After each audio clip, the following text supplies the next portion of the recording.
No matter what your playstyle is in Fallout 4, you're going to be getting stuck into rather a lot of combat against a variety of different enemies as you make your way through the Commonwealth.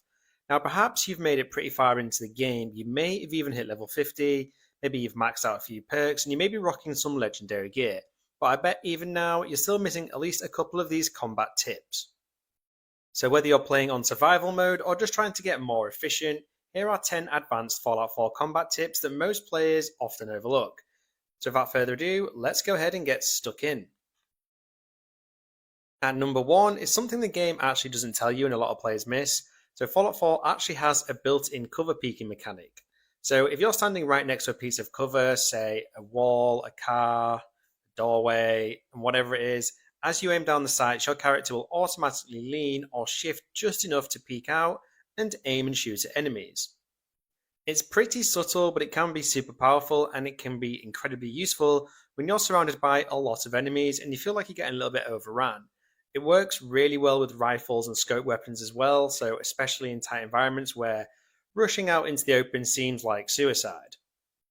But there's a tiny little bit of a catch, so if you're too far away from the cover, this little peeking system won't trigger, and if you're pressed up at the wrong angle, you may overexpose yourself just a little bit. The sweet spot is right up against the edge of cover, so again, whether it's a car, a tree, a doorway, whatever, and then when you want to peek, aim, and there you go, popped out, kill some enemies. So if you combine this with crouching for an even smaller hitbox, you can clear entire rooms of areas whilst barely even showing your head. Winner!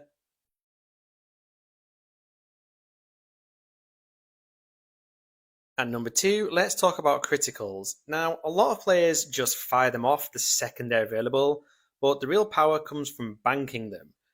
Now, what I mean by this is once your critical meter is full, you don't have to use it right away because it will stay charged until you decide to actually use it.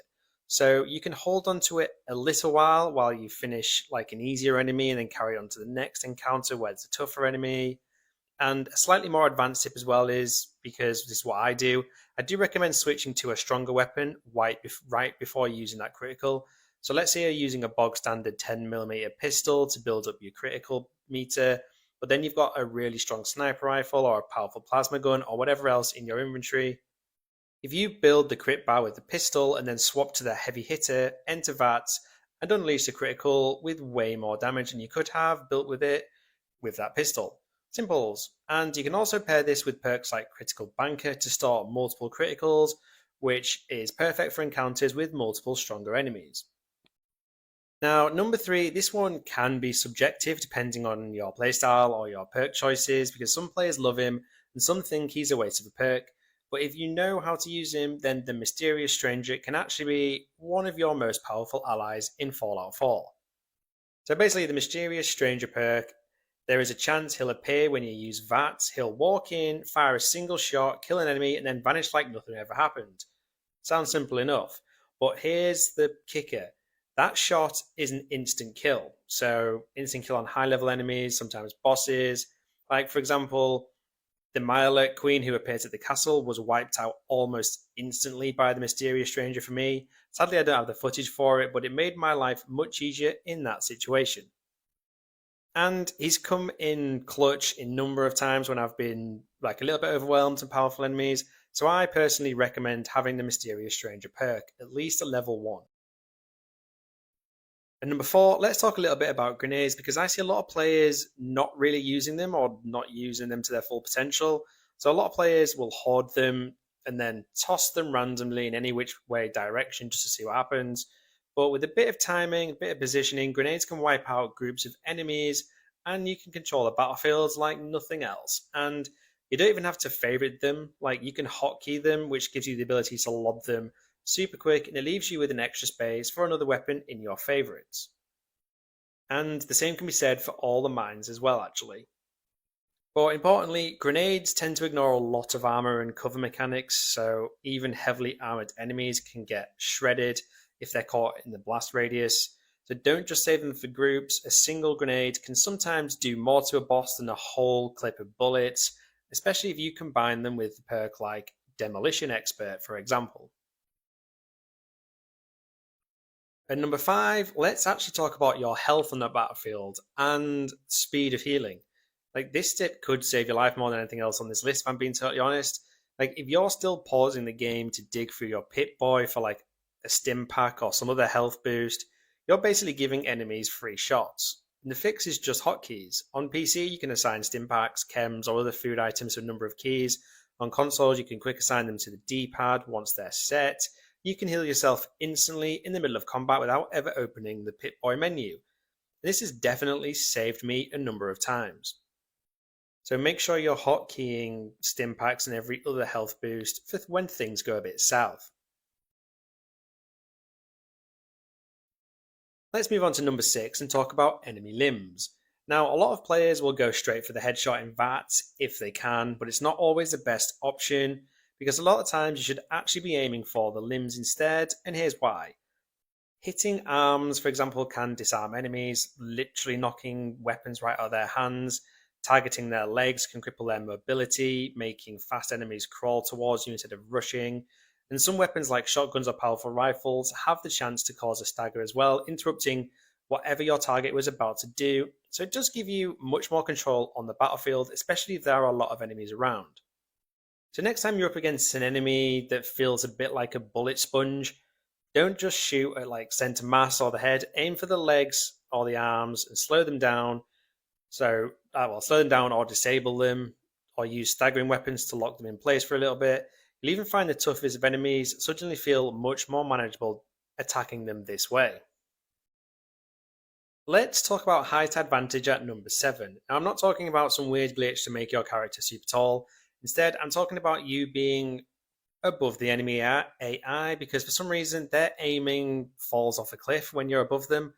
Like if you're shooting down at them from a ledge, a rooftop, a bridge, balcony, or whatever, enemies tend to miss a lot more of their shots, and sometimes they'll just pace back and forth like they don't know what to do. I think this happens because the AI's aim calculations aren't quite as sharp when adjusting vertically.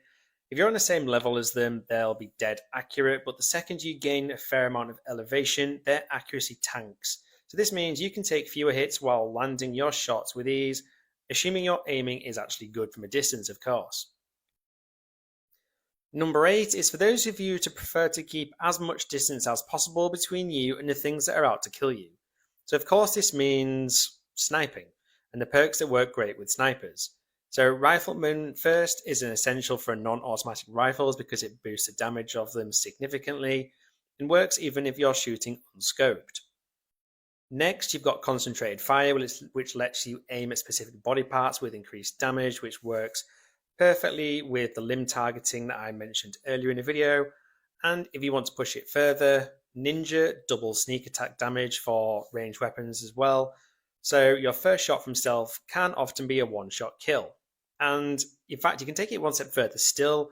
If you add a silencer to your sniper rifle and then get the Mr. Sandman perk, you'll be a silent, deadly assassin from a distance, and those pesky raiders and super mutants won't have a clue where the hell you are.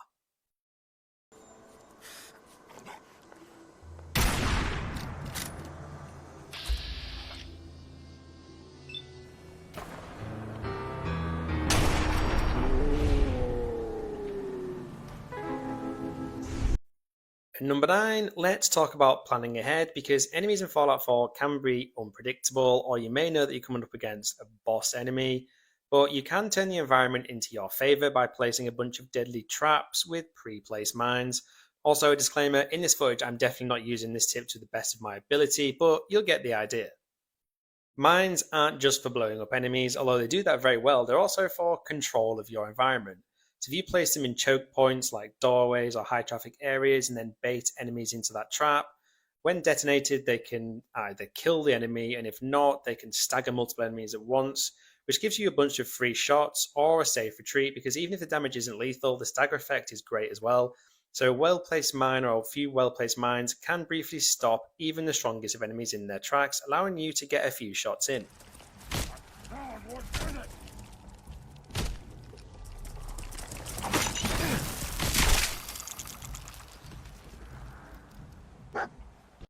So my final tip in this video can pay off big time in long extended fights with multiple enemies, and that is always pick up ammo from fallen enemies' weapons.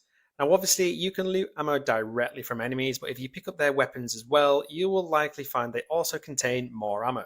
So this works perfectly well with automatic weapons or heavy guns that chew through ammo pretty fast.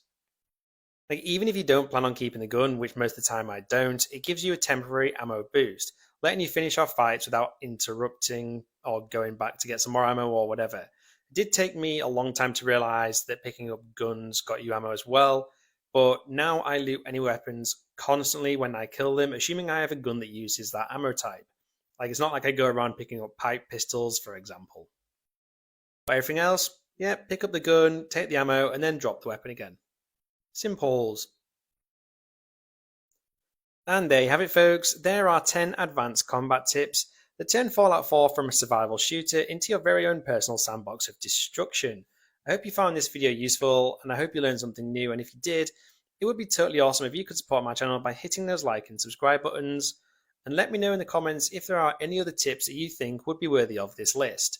And as always, thank you for watching this video, and I hope to catch you in my next one.